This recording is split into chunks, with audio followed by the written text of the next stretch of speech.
Students, दरअसल success academy online classes में एक बार पुनः आपका स्वागत है। मैं विशाल सर आपका पुनः स्वागत करता हूं। आज से मैं आपके लिए एक नई सीरीज़ लेकर आया हूं। अब तक मैंने आपको जो जूनियर सुपर टेट के मेरे स्टूडेंट्स हैं और जो टीजीटी और पीजीटी की कॉमन तैयारी कर रहे हैं उनके लिए अब तक मैंने जो वीडियोस दिए हैं उन वीडियोस में मैंने अब तक इंडियन राइटर्स आपको नहीं कराए हैं। मेरे कई स्टूडेंट जो कि मेरे वीडियोस को फॉलो करते हैं उन्होंने कई बार मुझसे कहा कि सर इंडियन राइटर्स करा दीजिए। और चूंकि अब परीक्षा आपकी आगे बढ़ गई है, जो जून के महीने में परीक्षा होने वाली है टीजीटी और पीजीटी की, अब उसकी भी संभावना जो है वो उसको आप ना के बराबर समझिए, क्योंकि कोविड के कारण मुश्किल ही होगा कि समय पर परीक्षा हो जाए।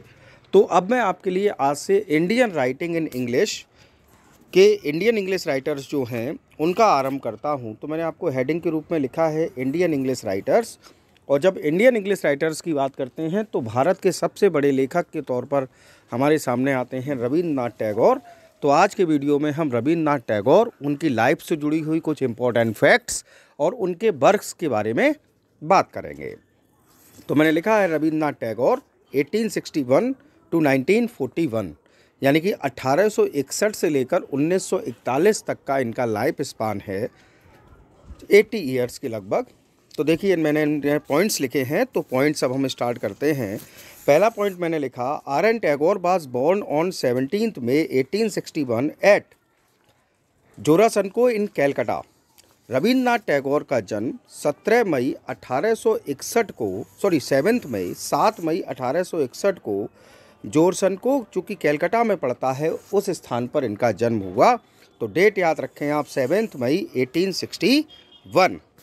Now the next one is his father was Maharshi Devdutt Tagore.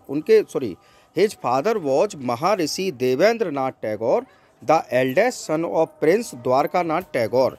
अगर हम बात करें तो भाई इनके पिता का नाम था महर्षि देवेंद्रनाथ टैगोर और ये द्वारकानाथ टैगोर जो कि राजकुमार थे उनके पुत्र थे साहब। द्वारकानाथ टैगोर रविंद्रनाथ टैगोर के ग्रैंडफादर, ठीक है साहब। नेक्स्ट पॉइंट मैंने लिखा, his mother Sarla Devi was a housewife. अगर हम रविंद्रनाथ टैगोर जी की माँ का नाम आपको बताएं तो नाम था सरला देवी, और जो कि क्या थी, एक हाउस वाइफ थी, गृहिणी थी। नेक्स्ट पॉइंट आपका लिखा हुआ है point number 4, his grandfather was a close friend of Raja Ram Mohan Roy. अगर मैं आपको बताऊं तो अभी मैंने आपको बताया था इनके पिता यानी रविंद्रनाथ टैगोर के ग्रैंडफादर जो थे वह राजा राम मोहन रॉय, जो कि एक महान थिंकर थे, विचारक थे, सोशल रिफॉर्मर थे, साथ ही साथ फाउंडर ऑफ ब्रह्म समाज की जिन्होंने स्थापना की थी, उनके बड़े अच्छे मित्र थे। यानी कि आप समझ लीजिए कि द्वारकानाथ टैगोर जो कि रविंद्रनाथ टैगोर के बाबा थे, ग्रैंडफादर थे, वह राजा राम मोहन रॉय जी के बड़े अच्छे मित्र थे। और राजा राम मोहन राय जी कौन थे? एक महान विचारक, सोशल रिफॉर्मर और साथ ही साथ जिन्होंने ब्रह्म समाज की स्थापना की थी। तो आप कह सकते हैं कि बचपन से ही इनका अगर बैकग्राउंड हम बात करें तो एक बहुत ही समृद्ध और बहुत ही विद्वान परिवार में इनका जन्म हुआ था। पॉइंट नंबर 5 मैंने लिखा, R N Tagore joined the Brahmo Samaj and read the उपनिषद। चूंकि इनके बाबा और इनके पिता सब ब्रह्म समाज से जुड़े हुए थे तो रविंद्रनाथ टैगोर ने भी ब्रह्म समाज को ज्वाइन किया और वहाँ इन्होंने काय का अध्ययन किया? उपनिषद का अध्ययन किया साहब। उसके बाद 6 पॉइंट मैंने लिखा, he was sent to England in 1878। अपनी हायर एजुकेशन लेने के लिए ये 1878 में इंग्लैंड गए। He studied at the university of London, और जहाँ जाकर लंदन यूनिवर्सिटी में इन्होंने शिक्षा ली। और इनके किसके अंडर में ली? तो इनके प्रोफेसर का नाम था हेनरी मॉर्ले। क्या नाम था प्रोफेसर का? हेनरी मॉर्ले, जो कि लंदन यूनिवर्सिटी में प्रोफेसर थे, तो उनके अंडर में इन्होंने शिक्षा ली है। Now the next point is, he returned to India 1881। भैया उसके बाद 1881 में ये भारत वापस और लौटे। ही लर्न, तो भारत लौटने के बाद इन्होंने क्या क्या सीखा? बांग्ला भाषा, संस्कृत भाषा, इंग्लिश, साइंस और म्यूज़िक और ये सब इन्होंने घर में ही इन विषयों का अध्ययन किया। 1881 में भारत लौटने के बाद इन्होंने बंगला भाषा, संस्कृत, अंग्रेजी, विज्ञान और म्यूजिक जैसे विषयों का अध्ययन अपने घर पर रहते हुए किया। उसके बाद 8 नंबर पॉइंट मैंने आपके लिए लिखा है, he was much influenced by Kalidas. ये बहुत अधिक प्रभावित थे कुछ प्रमुख राइटर से, जैसे कि कालिदास हुए, डेंटे साहब हुए, शेक्सपियर साहब हुए। तो ऐसे राइटर से ये बहुत अधिक प्रभावित थे। पॉइंट नंबर 9 है आपका, he married Mrinalini Devi on 9 December 1883।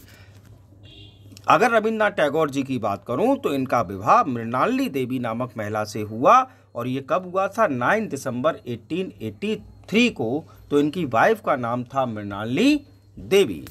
10th point मैंने आपके लिए लिखा है, he became the secretary of आदि ब्रह्म समाज। यह भैया आगे चलकर आदि ब्रह्म समाज के सचिव भी बने। Condemned the Hindu caste system and other Orthodox custom. और जब ये आदि ब्रह्म समाज के सेक्रेटरी बने तो इन्होंने जो आपका हिंदू धर्म में कास्ट सिस्टम है और अन्य ऑर्थोडॉक्स कस्टम्स हैं, जो कट्टर आप कह सकते हैं कस्टम है, रीति रिवाज है, उनका विरोध किया, उनको कंडेम्ड किया। अब आर.एन. टैगोर जो कि विश्व प्रसिद्ध हुए जिस कार्य के लिए, अब उसका पॉइंट आया।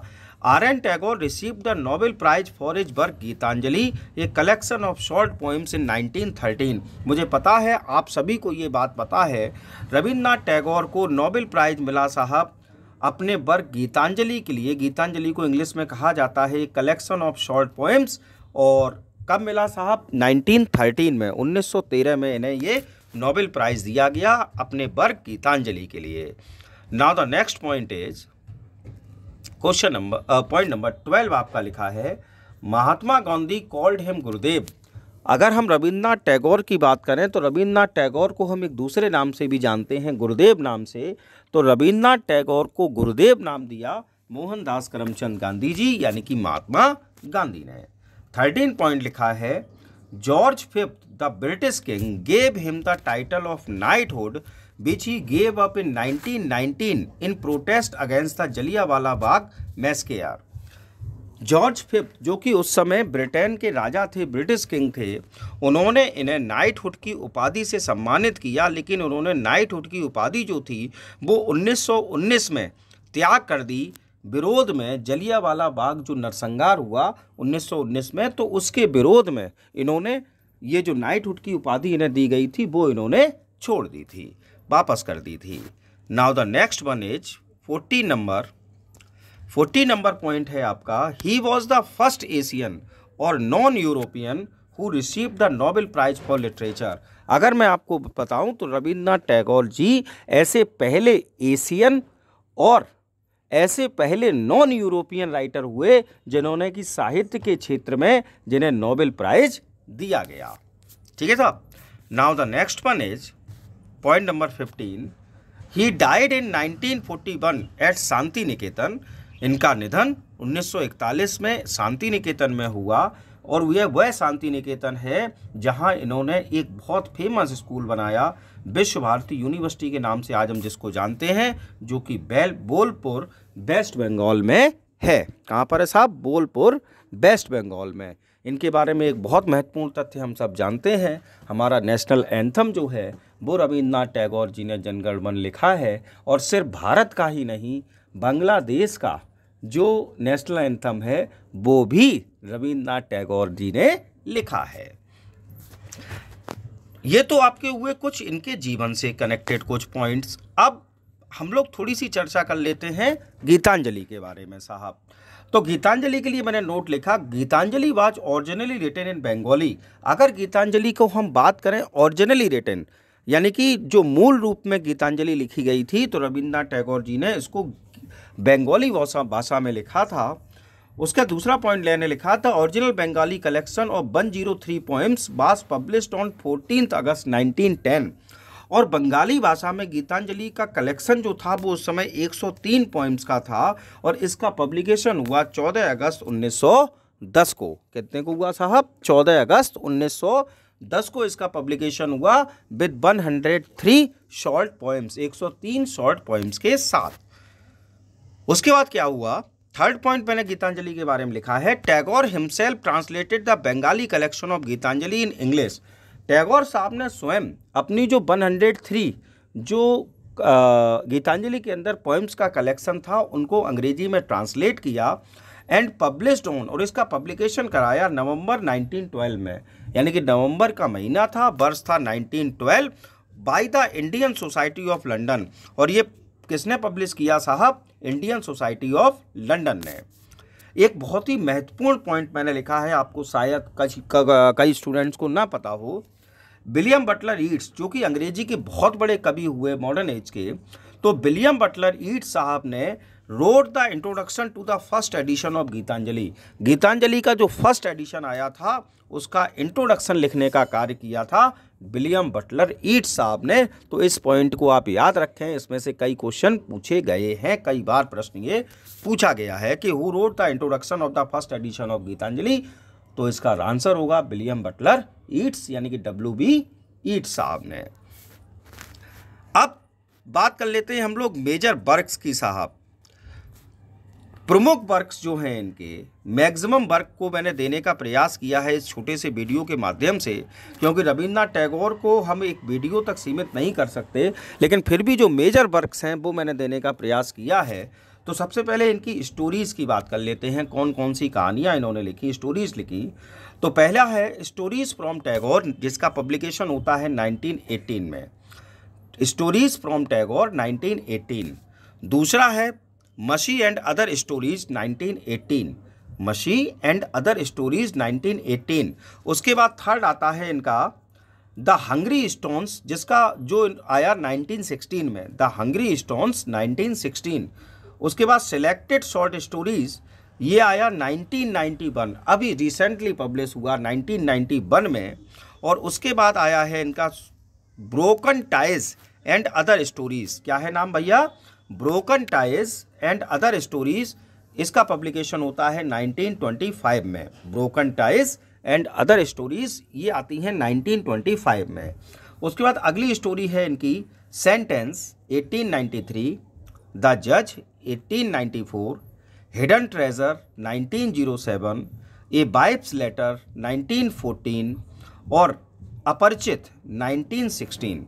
तो देखिए, सेंटेंस 1893 में, द जज 1894 में, हिडन ट्रेजर 1907 में, ए वाइफ्स लेटर 1914 में, अपरिचित 1916 में। उसके बाद इनकी और कुछ स्टोरीज हैं, जैसे कि अगली है द पैरट्स ट्रेनिंग। इसका पब्लिकेशन बहुत बाद में हुआ, 1944 में हुआ, इनकी डेथ के बाद पोस्ट्यूमसली हुआ है। न्यू डॉल, इसका पब्लिकेशन होता है 1921 में। उसके बाद द रॉन्ग हेवन 1921, उसके बाद द पैट्रियट 1928, उसके बाद रिचुअल एंड रिफॉर्म 1928। ये इन्होंने तब लिखा जब ये ब्रह्म समाज से जुड़ गए थे, सेक्रेटरी बन गए थे। तो रिचुअल एंड रिफॉर्म ये इन्होंने लिखी है शॉर्ट स्टोरी, मतलब अपनी स्टोरी 1928 में। और उसके बाद एक महत्वपूर्ण इनकी स्टोरी है the story of A Muslim women 1941 का में इसका पब्लिकेशन होता है। क्या नाम है साहब? The story of A Muslim women, और इसका पब्लिकेशन है 1941 में। तो ये कुछ इनकी स्टोरीज हुई साहब। अगली आती हैं इनकी नॉवेल्स के बारे में बात कर लेते हैं साहब, क्योंकि रविन्द्रनाथ टैगोर जी एक वर्सेटाइल राइटर हैं। इन्होंने साहित्य की ऐसी कोई भी जेनर नहीं छोड़ा जिसमें इनका दखल ना रहा हो। तो नॉवेल्स की अगर हम बात करते हैं तो इनका पहला इनका जो मैंने पहला लिखा उसका नाम है Nastanirh the broken nest. Nastanirh the broken net, जिसका पब्लिकेशन है 1901 में। उसके बाद चोखर वाली 1901 में। उसके बाद द रैक 1906 में। उसके बाद बोट एक्सीडेंट 1906 में और गोरा 1909 में। फिर सुन लीजिए, नस्तनीर द ब्रोकन नेस्ट 1901, चोकर वाली 1901, द रैक 1906, बोट एक्सीडेंट 1906 और गोरा 1909 में। उसके बाद देखिए और इनकी जो नॉवेल्स हैं उनके बारे में। चतुरंगा, क्या नाम है? चतुरंग 1916 में। The home and the world, ये भी 1916 में नॉवेल आया। उसके बाद फेयरवेल सॉन्ग 1929 में आया। उसके बाद दुएबॉन, ये आप वैसे तो बंगाली शब्द है द्विबोन, और अगर हिंदी में कहें तो हम कह सकते हैं दो बहनें, और इंग्लिश में कहें तो द टू सिस्टर्स। 1933 में ये नॉवेल आया है। और मलंच द आर्बर ये आया आपका 1934 में। कुछ और नॉवेल्स हैं इनके, भाई स्क्रीनशॉट ले लीजिए, याद कर लीजिए। इंडियन राइटर्स आपसे पूछे जाते हैं, टीजीटी पीजीटी में भी पूछे जाएंगे, और आपका जो सुपर टेट का होना है परीक्षा उसमें भी पूछी जाएगी जूनियर का। आप इनको याद कर लीजिए, स्क्रीनशॉट ले लीजिए, लिख लीजिए, ठीक है। यही पूछा जाएगा ये वर्क किसने लिखा है। उसके बाद एक और नॉवेल इनका है 4 चैप्टर्स, जो कि आया 1934 में। एक और है इनका जोग जोग, ये आया 1929 में। और एक है शेषर कविता, ये आया 1929 में। तो ये कुछ हो गए इनकी स्टोरीज, मैंने आपको बताई, नॉवेल्स बताए। अब इनकी पोइट्री की बात कर लेते हैं साहब। तो पोइट्री में जब हम आते हैं तो देखिए पोइट्री लिखा हुआ है आपके लिए। तो पहला इनका आया the crescent moon 1913 poetry collection, the crescent moon 1913 poetry collection. उसके बाद गीतांजलि 1912 पोइट्री कलेक्शन। उसके बाद the gardener 1913 poetry collection, fruit gathering 1916 poetry collection, और स्ट्रे बर्ड्स 1916 पोइट्री कलेक्शन। ये सब इनके क्या हैं, पोइट्री कलेक्शन है साहब, ठीक। तो विशेष ध्यान रखिए, इनका पब्लिकेशन भी ध्यान रखिए, ठीक। उसके बाद देखिए आगे बढ़ते हैं हम लोग। अगली इनकी पोइट्रिक वर्क में है क्रॉसिंग, ये आया 1918 में। फिर आई लवर्स गिफ्ट 1918 पोइट्री कलेक्शन है ये आपका। द फ्यूगिटिव 1921 पोइट्रिक कलेक्शन है। फिर है लिपिका 1922 का में आया ये। फायरफ्लाइज ये 1928 का पोइट्री कलेक्शन है। और फिर आया शीप्स, ये 1929 का पोइट्री कलेक्शन है। तो प्लीज़ ध्यान से इनको लिख लीजिए, देख लीजिए, बहुत काम आने वाले हैं आपके ये सब। उसके बाद इनके ड्रामेटिकल वर्क, इनके ड्रामास की बात कर लेते हैं साहब। तो ड्रामा में पहला आया वाल्मीकि प्रतिभा। पहला इनका ड्रामा जो है वाल्मीकि प्रतिभा, इसका पब्लिकेशन होता है 1888 में। उसके बाद है the king and the queen, sorry Valmiki Pratibha जो है वो 1888, the king and the queen 1889। फिर आया तीसरा ड्रामा सेक्रीफाइस 1890 में। मालिनी 1896 में, बहुत महत्वपूर्ण इनका ड्रामा है मालिनी। उसके बाद राजा, ये आया 1910 में। तो ये इनके कुछ ड्रामास के नाम हुए साहब, और भी ड्रामास हैं। उसके बाद अगला drama the king of the dark chamber, the king of the dark chamber, ये 1910 में। उसके बाद द पोस्ट ऑफिस 1912 में। उसके बाद चित्र 1913 में। उसके बाद द साइकिल ऑफ स्प्रिंग 1916 में। और ऑटम फेस्टिवल 1919 में। ध्यान रखिएगा, ठीक। ये कुछ ड्रामास, और भी कुछ ड्रामास हैं साहब, 3 और। उसके बाद अगला है द वाटरफॉल 1922 में। उसके बाद सन्यासी और द एस्टेक, ये आया 1923 में। और रेड ओलियंडर्स, ये इनका आया 1924 में। तो साहब ये इनके कुछ ड्रामेटिक वर्क्स हैं, ड्रामास के नाम हैं। अब बात कर लेते हैं इनके एसेज की। तो एसेज की अगर मैं बात करूं तो एसेज में इनके जो प्रमुख एसेज की बात करूं तो ये कुछ मैंने प्रमुख एसेज लिखे हैं। पहला देखिए साधना, द रियलाइजेशन ऑफ लाइफ 1913 में इसका पब्लिकेशन होता है। क्या नाम है, साधना द रियलाइजेशन ऑफ लाइफ 1913। उसके बाद पर्सनैलिटी 1917, क्या नाम है, पर्सनैलिटी, पब्लिकेशन कब है, 1917 में। उसके बाद नेक्स्ट है नेशनलिज्म, क्या है साहब, नेशनलिज्म, ये आया आपका 1918 में। उसके बाद आया the centre of Indian culture, ये इनका ऐसे आया 1919 में। और थॉट रेलिक्स, ये ऐसे है आपका 1921 में। अब मैंने जैसा कहा कि लिटरेचर का ऐसा कोई जैनर नहीं है जिसमें रविन्द्रनाथ टैगोर आपके नहीं आते। तो भैया अब इतना हो गया, तो अब इनके ट्रांसलेशन की बात कर लें। एक बहुत ही महत्वपूर्ण वर्क का ट्रांसलेशन रविन्द्रनाथ टैगोर जी ने किया है, लिखा हुआ है सॉन्ग्स ऑफ कबीर। तो कबीर दास जी के सॉन्ग्स को ट्रांसलेट करने का कार्य भी रविन्द्रनाथ टैगोर जी ने किया है। और इसका इन्होंने ट्रांसलेशन का जो है वो पब्लिश हुआ 1915 में। तो अगर ट्रांसलेशन पूछ लिया जाए कि who translate songs of Kabir, तो आपको आंसर देना है 1915 1915 में रविन्द्रनाथ टैगोर जी ने। नेक्स्ट आता है आपका अडेप्टेशन। कुछ इनके अडेप्टेशन वर्क भी हैं साहब, बहुत महत्वपूर्ण हैं, बहुत फेमस हैं, और हम में से जितने लोग हैं इन सब ने, जिन्होंने कि अंग्रेजी साहित्य को पढ़ा है, उन्होंने इन अडेप्टेशन को पढ़ा होगा। एक इनकी बहुत खूबसूरत सी कहानी है काबुलीवाला, एक छोटी सी बच्ची की कहानी काबुलीवाला, हम सब ने पढ़ी है छोटे क्लास में। उसके बाद डाकघर, ये भी पढ़ी है। चारुलता, ये भी हम सब ने पढ़ी है। और तीन कन्या, ये भी हमने पढ़ी है। तो ये इनके अडेप्टेशंस वर्क्स हैं जो कि बहुत अधिक फेमस हैं। तो साहब, मैंने आज की वीडियो में आपको रविन्द्रनाथ टैगोर जी के लाइफ के कुछ महत्वपूर्ण फैक्ट्स के बारे में बताया, इनके जो वर्क्स हैं उनके बारे में बताया, गीतांजलि के बारे में आपको बताने का प्रयास किया। आई होप आपको मेरा वीडियो पसंद आया होगा। यदि आपको मेरा वीडियो पसंद आया हो तो प्लीज़ लाइक, कमेंट और शेयर ज़रूर करिए। और यदि अब तक आपने मेरा चैनल सब्सक्राइब नहीं किया है तो प्लीज़ सब्सक्राइब माई चैनल, और सब्सक्राइब करते समय बेल आइकन बटन ज़रूर दबाएं, जिससे कि नोटिफिकेशन आपके पास सबसे पहले पहुंच सके। Thank you for watching. Good night, have a sweet dreams.